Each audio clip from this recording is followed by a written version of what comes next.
Art Rangers Acrylic Color, reviewin natin. Ito yung tube na made of plastic na 12 ml. Meron tayong titanium white, lemon yellow, yellow ochre, vermilion, crimson red, grass green, viridian, ultramarine blue, pale blue, burnt sienna, burnt amber, and black. Ang ganda ng swatches mga dear. Most of the color ay transparent and matte finish. Gagamitin natin itong stretch canvas 30 by 40 centimeters. Good quality at own canvas natin ito.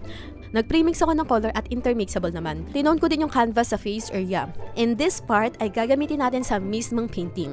For me, hindi masyadong thick yung consistency, kaya hindi rin ako gumamit ng retarder, water lang okay na kasi mabilis ko lang naman ikalat yung paint. Actually, for me, mas madaling gamitin yung acrylic dahil nga wala kang iisipin na fat overlay, unlike oil, pero quick drying, kaya basta matuyo lang yung layer, gora na sa next layer.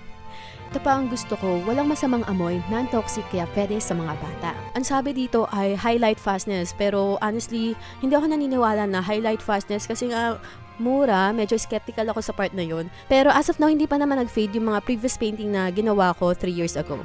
Pero yun nga, wala pa naman 10, 20, 50 years, diba? As you can see, nagamit ko as is, good quality with affordable price for only 169 pesos. Set na yan na. Highly recommended for beginners, hobbyists, and student.